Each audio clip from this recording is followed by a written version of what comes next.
Hello everybody, here's Crona, and I'm going to do a reaction to a top 5 video, but this one's going to be a bit different. This one is going to involve an anime character called Crona from an anime series Solia. I suggest you go and do some research on Solia if you don't know much about it. All I can say is it's an anime and manga series.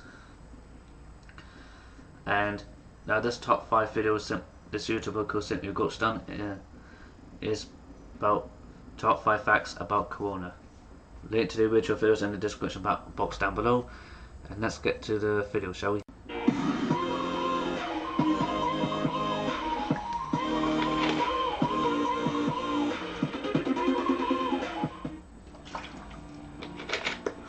Not sponsored if anyone's gonna ask. As with most of my anime videos, this one definitely has a bit of spoilers from the manga. If you take the name Ragnaroth, convert it to Japanese katakana, and then reverse it, the first 3 characters you get out actually spell out Crona. As I'm sure most of us know, Medusa isn't exactly first in line for the Best Mother of the Year award. Yeah, you're not wrong there. She pretty much used her own child as an experiment, and made her own child half Meister and half weapon, just so she can turn Crona into a Kishin, if I remember correctly. After all, the reason Crona is, well, Crona, can be blamed solely on Medusa's own wicked ambitions. She is responsible for pretty much all of Crona's abilities, which includes his inseparable bond with Ragnaroth. Originally, Ragnaroth was just an ordinary demon weapon before being melted down into a pot of black blood, which Medusa eventually transferred into Crona's body. Having this new blood not only allows Crona the ability to spawn his weapon at any given moment, but also protects him from physical damage, while also providing him with a degree of healing. As a weapon, Ragnaroth takes on the form of a Scandinavian broadsword, which is a sword that was prevalent within Northern and Western Europe during the early Middle Ages, more commonly known today as the Viking Age sword. The Vikings also believed in a series of events known as the Day of Ragnaroth, which is basically their version of Doomsday. I won't go too in depth, mainly because I can't pronounce a lot of these names. Yeah, basically it's where 2 or more gods / goddesses in Norse mythology have beef with each other, and crazy shit go down, bitches. Yeah, gonna kick some ass. But in a nutshell, a number of higher beings have beef with one another, and shit is going to fucking go down, ultimately resulting in the destruction of the world itself. Given Ragnaroth's role to aid Crona in his quest to become a Kishin, I do believe the name fits him pretty well. If you've watched my previous Solia videos, you'll know by now that the manga and the anime have some pretty major differences. Well, I will admit, I did watch a couple of anime videos this dude done, such as the one that this dude did on Death the Kid, who's that one kid who's got like those three white lines on the left side of his head, but none on the right hand side of his head.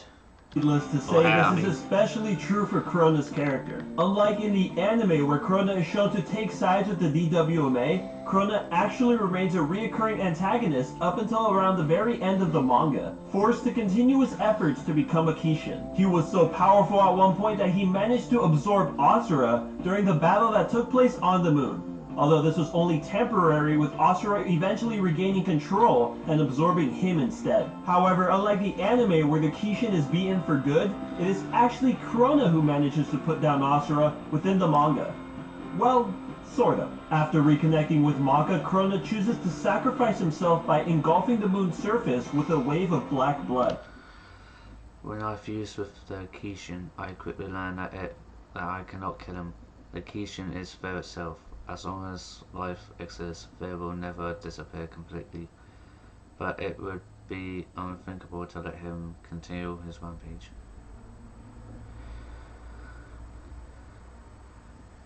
Yeah, for those of you that don't know, a manga is basically a Japanese comic book. Instead of having a comic where you read it from left to right, like you usually do in like Western comics, in a manga or Japanese comic, you have to read it. You actually have to read it from right to left. I know that sounds confusing, but you know if you read some manga versions of anime.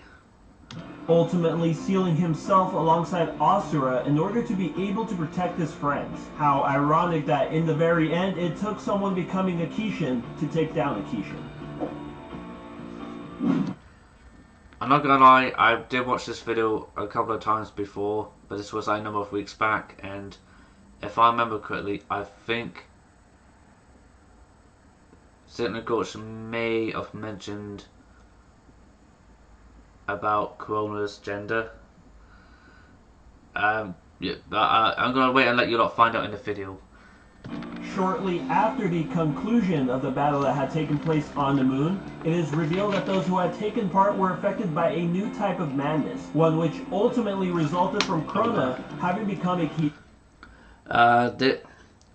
There's a certain group of perfects who might like this particular madness. Simply named the Madness of Boobs. You probably think I'm joking, but let me explain. Within Really? the final chapter of the manga, it is shown that the majority of characters who had taken part in the battle against the Kishin now seem to have a stronger fascination with female breasts, with many stating that they would repeatedly. And this is gonna sound weird, but for some reason I feel uncomfortable with women's boobs for some reason.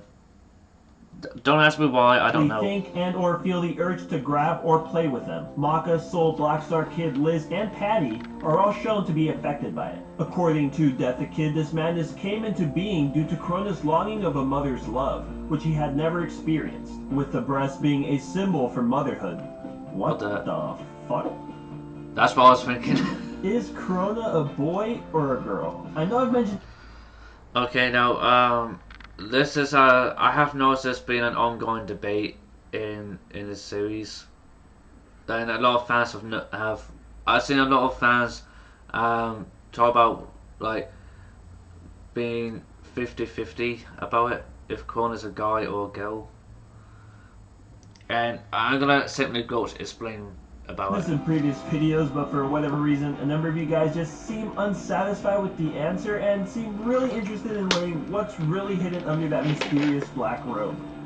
You pervs. But I mean, he has to be one or the other, right? Well, a pretty common argument that people like to make is that Crona is a girl within the manga and a guy in the anime. Although this is not necessarily true within both the original Japanese versions. You see, in the Japanese language, it's a pretty common thing to use non-gender specific pronouns to refer to other humans, whereas in English, we generally refer to specific genders such as he or she, and avoid calling someone an it, which would be highly offensive. Due to this, when the series was being translated, those in charge of doing so were forced to decide on one or the other. In fact, you may have noticed me referring to Crona as he throughout this entire video, simply because, well, I don't know what else to call him. My point being here is that Crona's gender has never been addressed by Atsushi Okubo. So, what can we do? Well, we can look at the facts and use what we do know in order to predict whether he is most likely to be male or female. Of course, until we get an official confirmation from the series creator,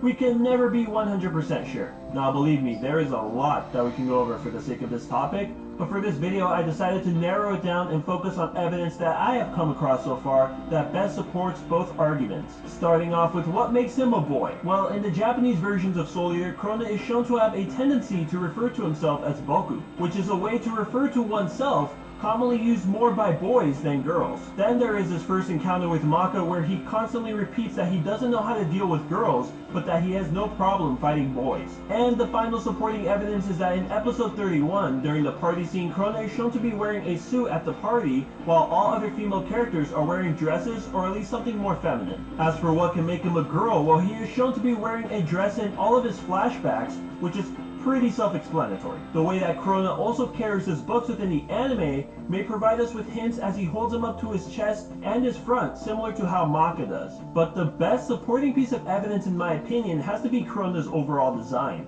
the way that he's being constantly sexualized within the manga, along with his outfit that begins to resemble a dress as the series goes on. Not to mention, well, I mean, come on guys, damn hips don't lie. In the end though, it seems that there is a lot of evidence that points him to being either one or the other, but until we get an official confirmation, it seems that this never-ending war of YouTube comments won't be going away anytime soon. Personally, I never really cared too much to begin with, nor did I really think about it, but simply going off the evidence that I've just presented to you guys, along with the information I found scattered around the internet, I believe it's more likely that he is a she. But I say we put it to a vote. I left some comments down below. Go thumbs up the one you think is right. Thank you guys for watching this video, and I hope you guys enjoyed it. I know you guys have been...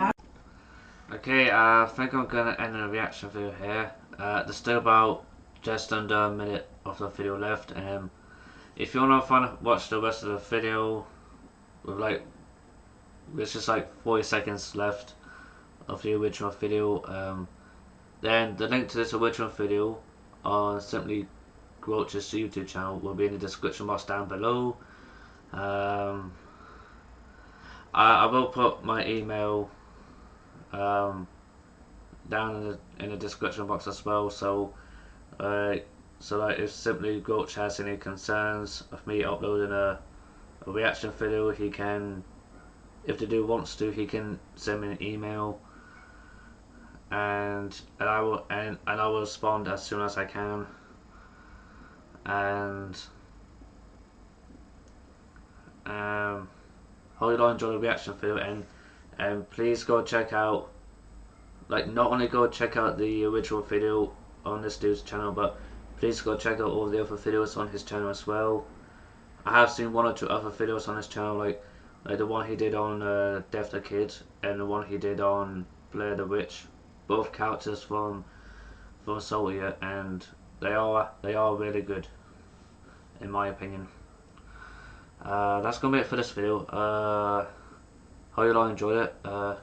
Give the reaction video a thumbs up if you did enjoy it, and if you haven't, please subscribe, and make sure you hit that bell thing so you'll be notified of any more uploads I do. And until next time, goodbye for now.